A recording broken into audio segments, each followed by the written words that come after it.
Welcome,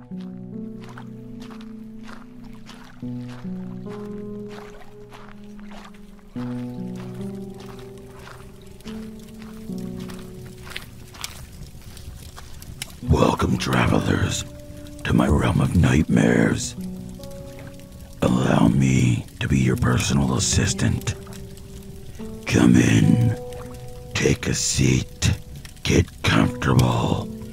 For when you step into my realm, there's no stepping out.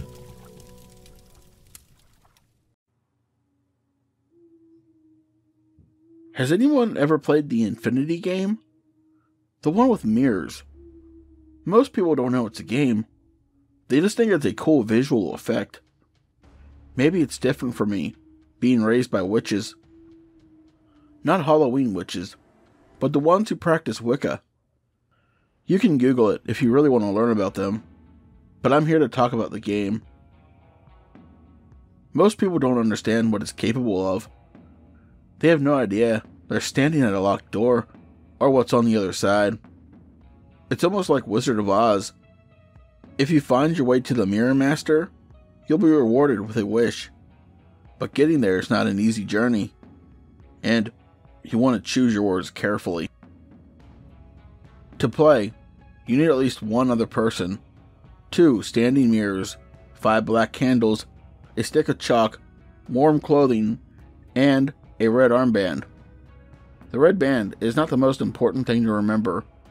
It's not required to get in, but you shouldn't leave without it.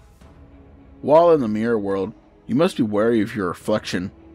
Its only goal is to take your place in the real world, meaning you'll be trapped forever. It cannot kill you. Instead, it will attempt to trick you. Never ever speak to it. It will be dressed like you, except its armband will be on the left. Whoever you have waiting in the real world will be responsible for ensuring it doesn't get out. Choose someone you trust. Only your reflection can take your place, but everything else you meet will try to kill you for sheer spite. If you die in there, your soul will be trapped, and the mirror through which you entered will shatter. Make sure your friend is aware. A shattered mirror indicates they should immediately destroy the other ones as well. Though unlikely, there are a few entities powerful enough to use this situation to their advantage. To be safe, make sure your friend isn't easily manipulated. Now that you have all the supplies, draw a pentagram on the floor with space for the mirrors in the center. Then put the lit candles on each point of the star. When everything is in place, the reflection will appear as a never-ending hallway. Stand between the mirrors and focus only on the infinite corridor. Soon you will notice a shadow far behind your reflection. Focus on that, letting the world around you fade. Do not look away or blink. Slowly begin to inch forward, but do not be afraid of bumping into the glass. Think of it as platform 9 3/4. You must know it's going to work. When you feel a drastic temperature drop, you can look at your surroundings. You are officially inside the mirror world's lobby. This is where you must proceed with extreme caution. The mirror world is a backwards replica of ours. Not only does that mean left is right, it also means beautiful, thriving cities are dead and crumbling. If you are unable to enter, do not leave the game unattended. Remove the mirrors immediately. The things that live there can't be described as alive, but they are desperate. My mother was supposedly the only person to successfully return from seeing the Mirror Master. Growing up, I was told that no one has ever met him, but when my mom, Ellen, died 2 months ago, I found her diary. My amazement grew with each passage as she described her own experience within the Infinity game. Her first entry is 6 months after having her firstborn, John. He was sickly, and doctors said he wouldn't live to see his first birthday. She was aware of the game's danger, but she didn't care, not if she could save her son. I will copy the relevant entry here. Let it serve as a warning to any who wish to play. Even the winners lose. From the diary of L. Pierce. I hoped to never open this diary again. I purchased a new book for the start of our new lives, but instead of writing on crisp, clean pages, I continue here. The tear-stained memorial to the dark 6 months of my life was to be buried under decades of beautiful memories. Yet, here I am. I won that stupid game. We should be far away from this place, beginning anew, not here. There is only hate and pain left in my heart. Everyone told me not to go, but I didn't have a choice. Each time someone said, "You can always have more children," my heart ached with fury. I was prepared to risk my own life, but not for this. Not to feel the joy of knowing my son would survive, only to have it ripped away again. I thought I would be different, but now I write this only to warn others. I hope that vile creature never wins another soul. I entered easy, feeling the temperature drop as if exiting a heated room into an Arctic tundra. I always imagined a chill in the air, but this was cold enough to see my breath. Behind me was a mirror, and in it I saw Thomas. He appeared to be in shock. His mouth hung open as he waved. It would have been funny under different circumstances. I think the strange hallway is an in-between place. Both sides are lined with identical white doors, and I don't know which to choose. I couldn't see the end of the hall. It still appeared infinite. I tried the closest door, but they were locked. There were no keyholes, just solid knobs. I walked down the corridor, feeling more nervous each time. I looked back to see Thomas's father away. There was no way to track the passage of time. Electronics won't work there. I don't know how long I walked before I heard the soft click of a door opening. But I no longer saw home when I turned around. Instead, I saw my reflection. She was wearing her armband on the left, just as the legend said. I know I should have been afraid, but I found it comforting. It meant the stories were true, that John had a real chance at surviving. I would have gladly taken my own life for his, but that's not how this game works. My reflection called to me. "Are you lost? You need to go this way." She indicated the open door where she emerged. I know not to respond. I remained silent as she tried again. "Hello? What's wrong? Are you deaf or just rude?" "Fine. I don't care if you want to spend eternity trying to open locked doors." She shrugged and began walking in Thomas's direction. I couldn't follow. I had to trust my husband to tell the difference. She would return when she failed to deceive him. I couldn't go the way she recommended, but wanted to look inside. I walked back to the open door, keeping a healthy distance. Standing in the center of the hall, I tried to peer inside, but it was too dark to see anything. I wasn't even outside yet, and it was already cracking under the pressure. Were the other doors all really locked? How long before something worse found me?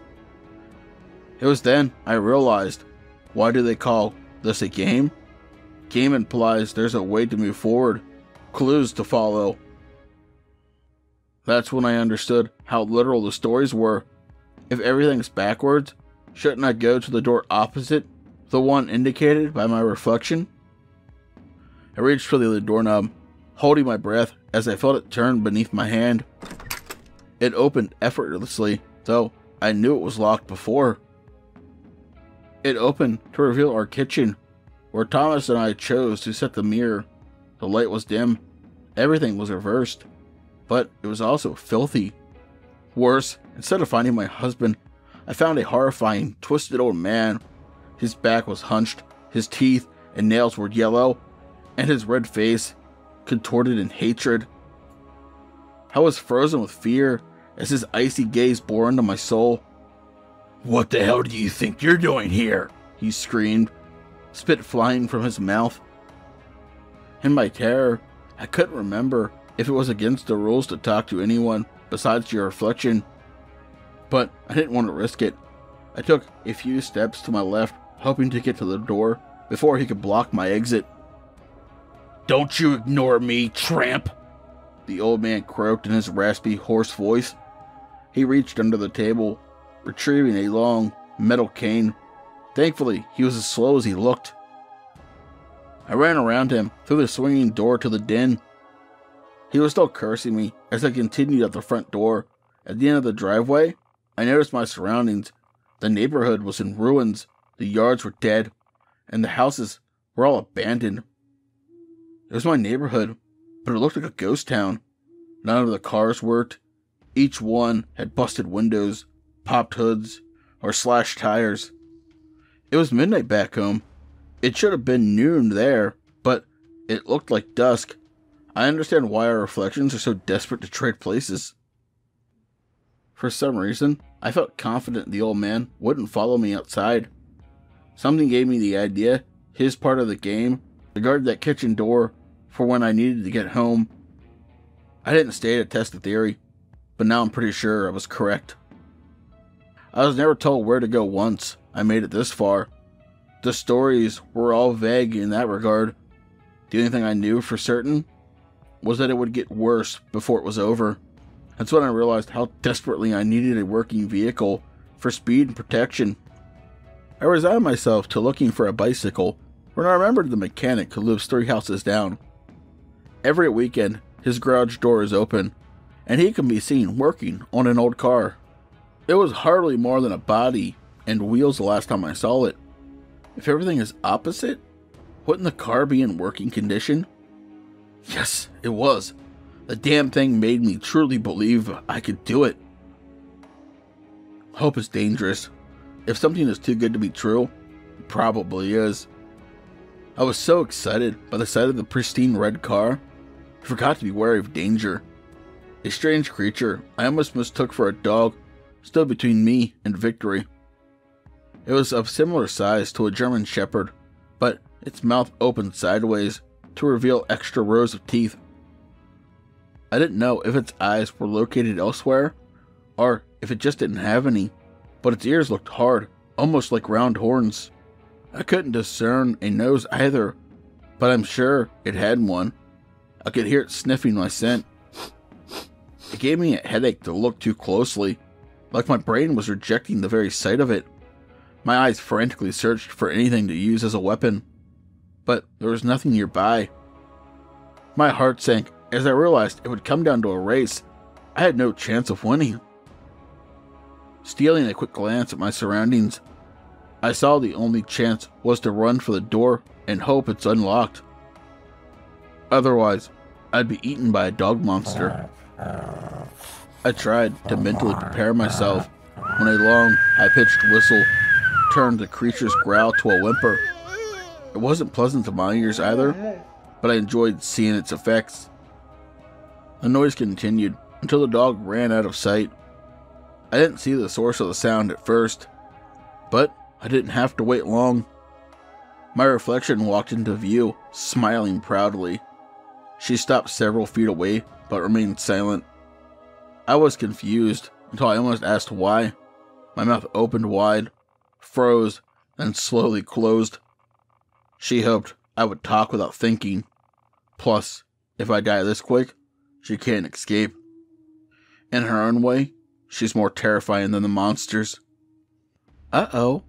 Almost had you that time. Ha ha ha ha.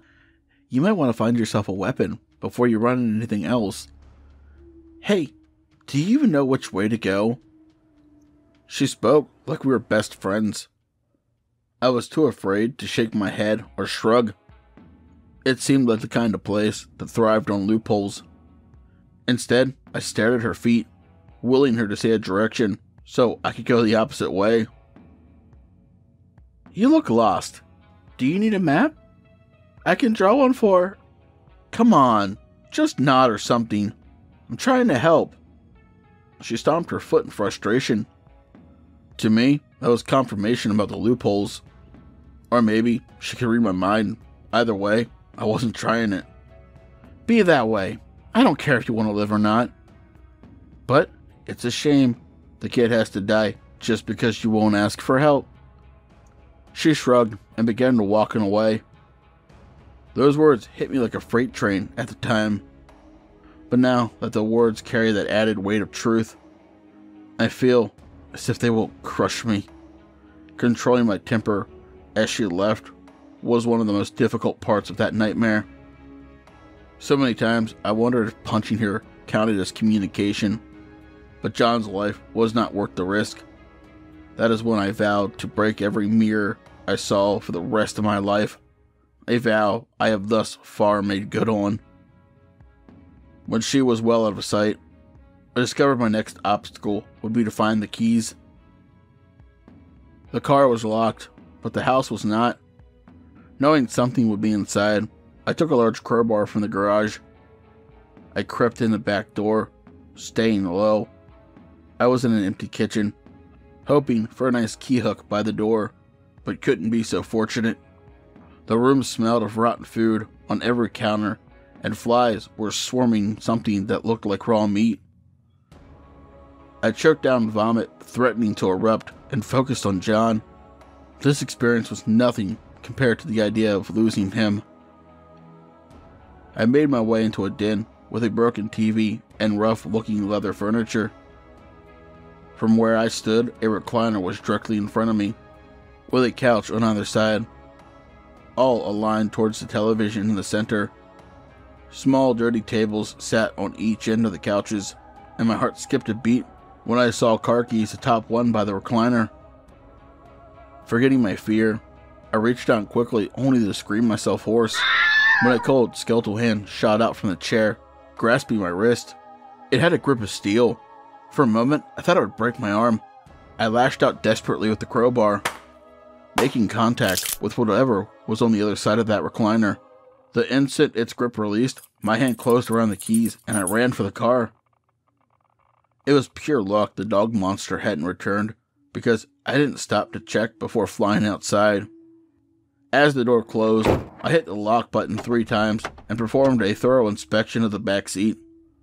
Satisfied that there were no unexpected passengers, I was ready to go. There was a horrible moment of fear. The car wouldn't start as I inserted the key, but it roared to life like it was brand new. Hell, it probably was. It really is just like King's Quest. Find a clue, find an item, solve a puzzle, escape danger, advance, repeat to the boss fight. Careful, Al, your nerd is showing. Look at me, I made a joke. Never thought that would happen again. I went to the end of the driveway and hit the brakes, realizing I didn't know which way to go. In a game where there's multiple paths, they usually all come out to the same place. Or one is a deadly trap with no escape. Of course, you usually know your destination. That's when it hit me. If I'm playing a game where the goal is to cure a sick boy, where would the boss fight take place? A hospital. You would want the best doctor with the best equipment. I turned left, towards the best hospital in the state. Where John was born, we moved 3 hours away from our hometown to be near it. 15 minutes away was the closest residence we could find, and it seemed good at the time, but now it felt like hours. I didn't know what the roads would be like, but I knew it wouldn't be good. I could have never imagined the level of destruction as I saw that day. Our normal, smooth, paved street was filled with large potholes, some big enough to get stuck in if I wasn't careful. The buildings were in various states of demolition. None looked to be inhabited, but I'm sure they were. The beautiful plants and trees that once lined the medians were brown and dead. I crept carefully, watching my surroundings, worried something would come charging from a dark alley as I slowly steered around potholes. Luckily, it only happened once. Close to the halfway point, I was preparing for another tight squeeze when I heard a scraping sound from behind. In the rearview mirror, I saw another deformed-looking man. This one was younger, with long, greasy hair and burned skin. The sound was from the steel bat he was dragging, and one of those weird dog monsters tagged along like his pet. If the roads were decent, I could outrun them easily, but I knew they would catch me if I drove into the middle of that bad patch. I slowed down even more, letting them get to the decent section of the road. I don't think they are capable of intelligent thought. They did not hesitate when I began revving, nor did they make any attempt to move when I ran them down. I aimed for the man, considering him the main threat, but the beast was only stunned. There was a moment I thought it was over when the car stalled on top of the corpse, but the wheels found traction when the beast collided with the rear end. I'm not sure how he avoided getting under the wheels as I flew backwards, but it wasn't touched. I shifted into drive and punched the gas, trying once more for the dog monster, but still missing. Going as fast as I dared, I ran over the man once more, just to be sure, before coming to a cautious stop. I hated not knowing what the dog thing was doing, but I felt fairly certain it ran away to lick its wounded pride. I didn't doubt I would see it again, but that was a problem for later. I made it to the hospital without further attack, parking in the front of the main entrance. The sight of it did not inspire confidence. It was in worse condition than anything I had seen yet. That's when I realized I made a terrible mistake. Everything is opposite. The best hospital would be the worst. I needed our world's worst hospital. I jumped back into the car, making my way to the free clinic on 3rd. If my theory was right, it'd probably hold the cure for cancer. A flock of zombie birds attacked the car at one point, but they didn't cause much damage. I knew I'd made the right decision the moment I entered the bad side of town. Well, our world's bad side. In this world, it was full of lavish manners. The clinic was immaculate and double its normal size. I parked on the curb and ran for the entrance. It was starting to get dark, but I didn't understand how. There should have been hours of daylight left. Then, once again, as if reading my mind, the bitch was back. Gosh, you were just now getting here? You better hurry. Time is running out fast, she teased. I had never heard of a time limit. I ached to taunt her with the obvious failures to deceive Thomas. If she was still there, it meant she couldn't fool him. The thought filled me with strength. I turned my back on her and walked inside, but she followed. You know that, right? When it gets dark, the hourglass stands empty? Well, not literally, but I like the expression. Anyway, I just wanted to check back. It seems like most people from your world are ignorant to that detail, she said nonchalantly. The more I considered it, the more it made sense. Most games do have time limits, and being in this place after dark does have a sort of game over vibe. Unfortunately, I couldn't ask, and I had to keep moving. I thought she would leave again, but she continued to follow me at a careful distance. Don't mind me. I just want to see the big climax. Your sweetie was too smart. There's no point in chatting with him anymore. I didn't give her the satisfaction of looking back. Seeing a map of the hospital, I started to study the layout. Of course, I needed the top floor. It couldn't be right here on the ground floor. No, heaven forbid. I walked to the elevator, but noticed my reflection was gone. The doors chimed and slid open.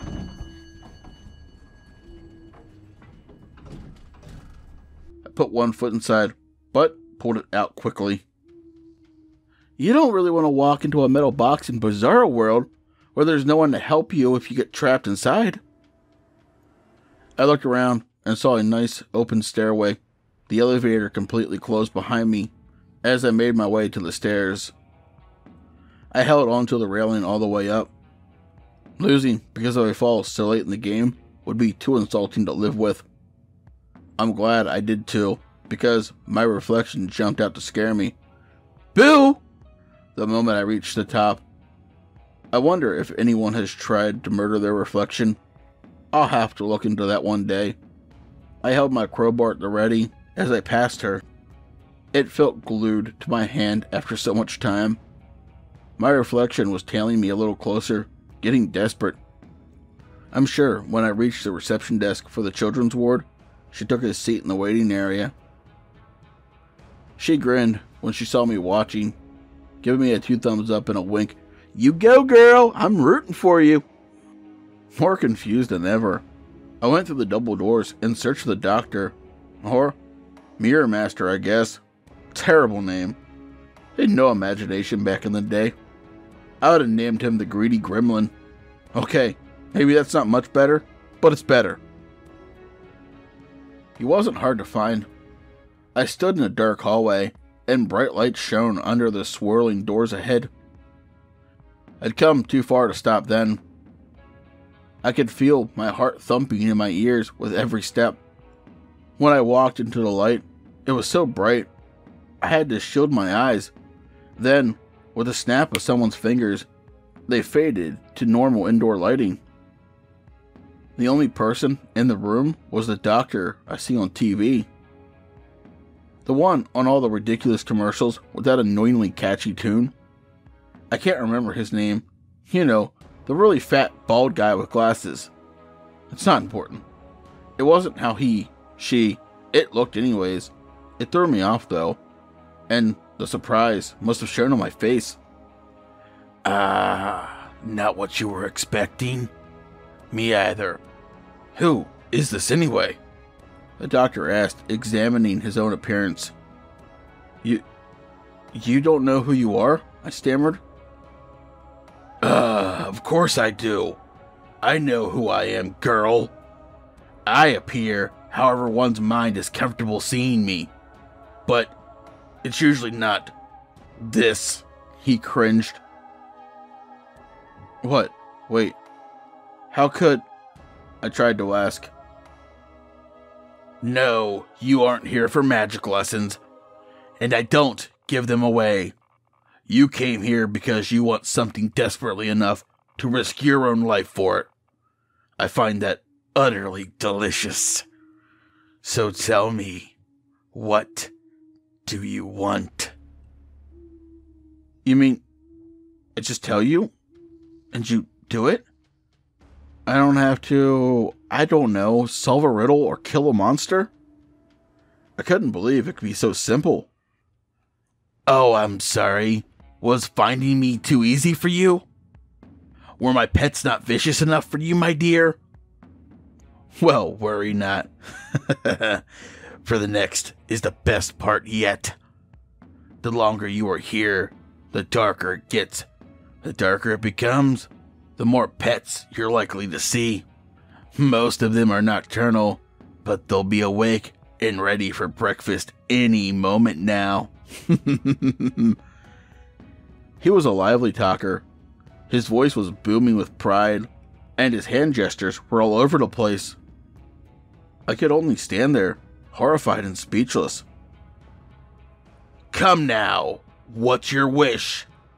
Weren't you listening? You should probably pick up the pace. He grinned, and his teeth were no longer the normal teeth of the TV doctor, but sharp brown fangs. My son is dying. I want you to cure him. I tried to keep my voice steady. My, that's a tricky one. Money, love, fame, those things are easy. Murder is the easiest, but life, that is very tricky indeed. That disrupts the natural order. He was enjoying himself. Please, I'll do anything, I begged.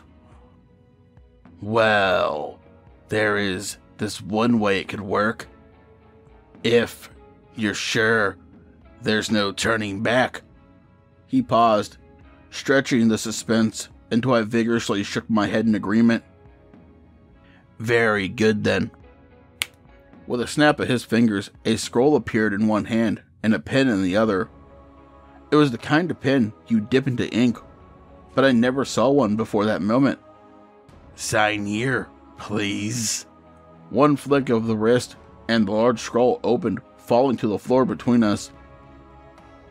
I picked up the bottom end, eyes scrolling over the millions of tiny, printed words jammed together on the paper. At the very end was a sign here line. if I sign this, it'll cure my baby. He will be in and stay in perfect health. I would not see my son cured of one sickness only to fall ill the following week. Absolutely. In fact, this contract, your boy will be immune to all disease, he assured.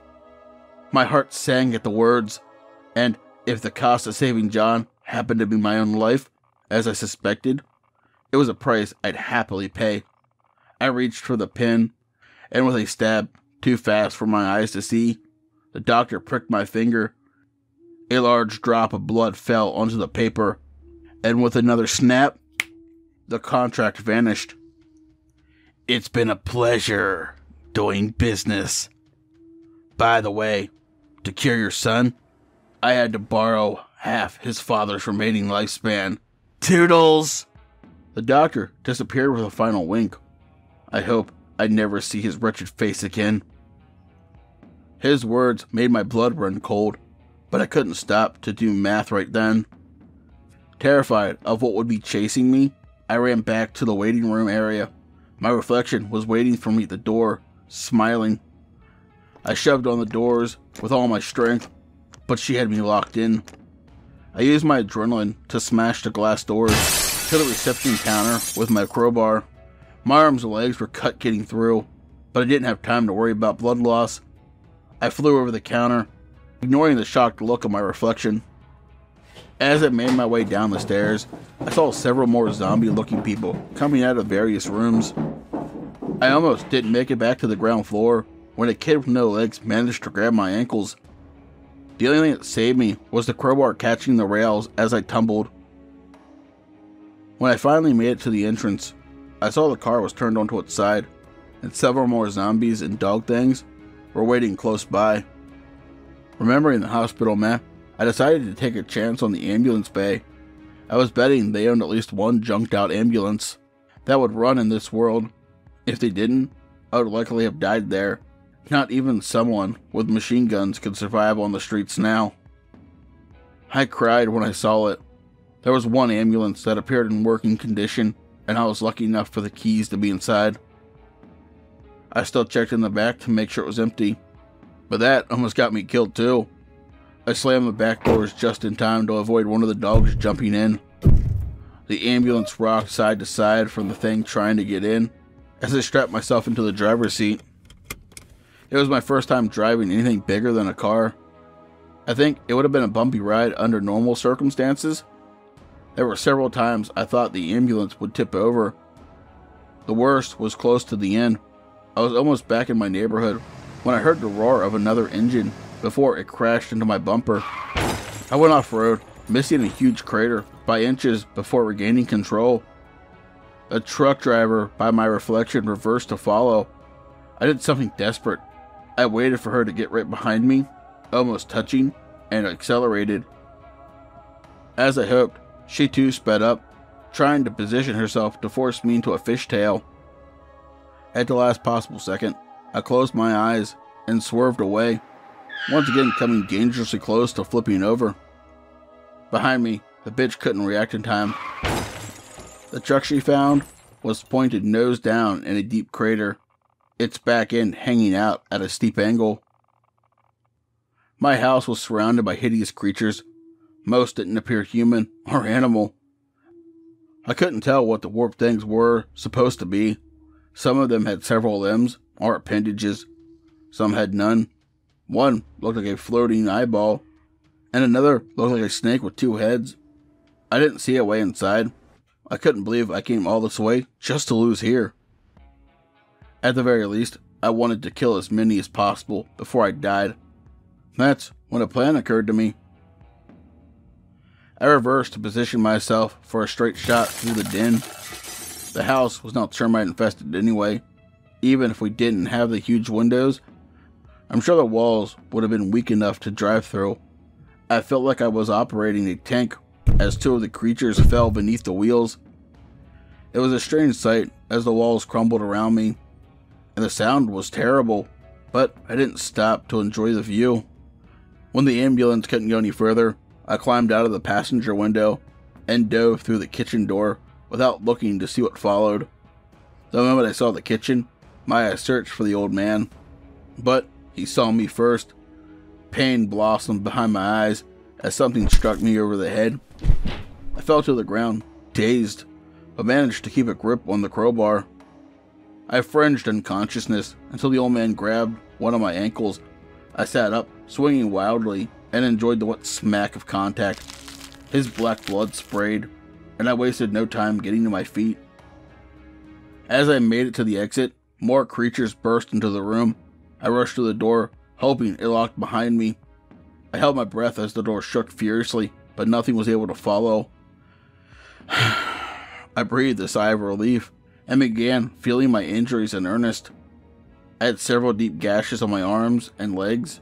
My head was bleeding freely, and my wrist was swollen.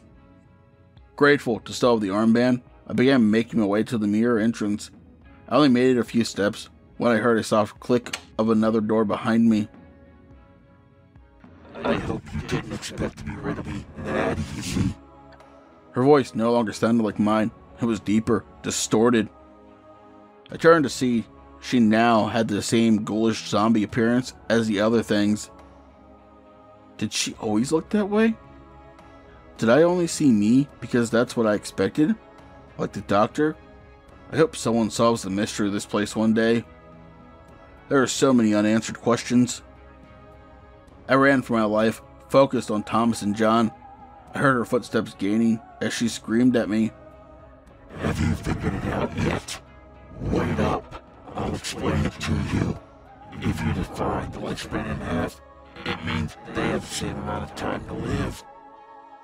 Do you get it? Wait up. She crackled an evil, dark laugh. It sounded unnatural in her garbled voice. Humans should not be able to make sounds her laughter made. I was so focused on the light at the end of the corridor, I didn't understand what she was telling me. I heard her footsteps closer with every step, but couldn't look back. Her howling laughter followed me all the way home. When Thomas saw me, his eyes lit up with relief, then fear and anger as he saw my appearance and that of the thing chasing me. I saw him step away from the mirror, allowing me to exit.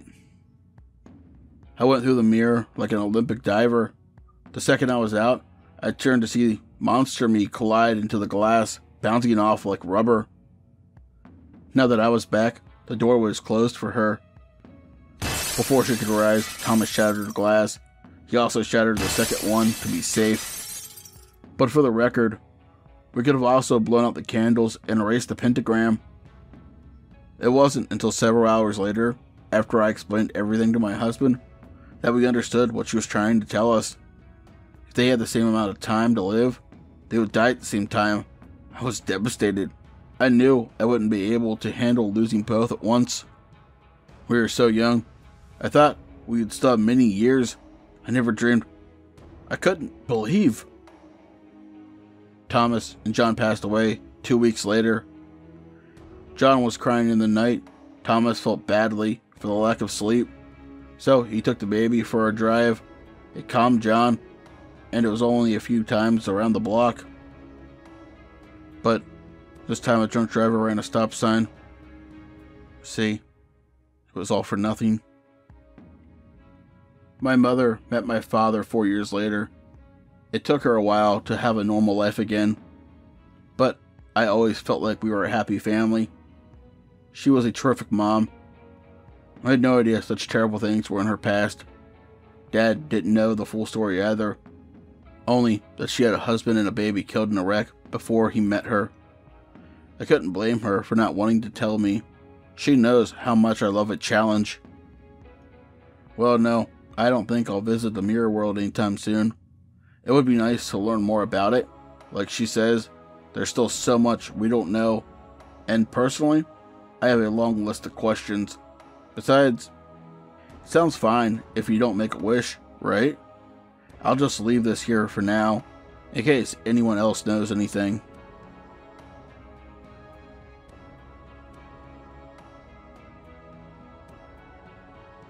Tonight's story is the first part of the Infinity game written by Paige Turner. If you enjoyed this, chances are you'll enjoy the rest of her content. The links to her Reddit, as well as all of her other social medias, will be in the description below. Please check her out and let her know PA sent you. Hey, did you know I have merch? Well, I do. And if you like to walk around representing my realm and gaining new travelers, the links to my merch store, as well as all my other social medias, will be in the description below.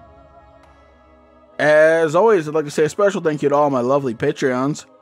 242 Reads, Seraphine, the Midnight Bard, Creepy Clown Girl, Mia Mina, Philia Noctis, Hair Raising Narratives, Nightmare's Mistress, Lycan Trucker, and Nathaniel Nelson. If you'd like to join these lovely travelers but I'll light my fire, you can do so by becoming a Patreon as well. Just remember, support is always appreciated, but it's never expected. Please don't forget to like, comment, share, subscribe, and ding that bell for all future content, as it will really help this channel grow and push this video out into the algorithm. But as always, travelers, once you step into my realm, there's no stepping out.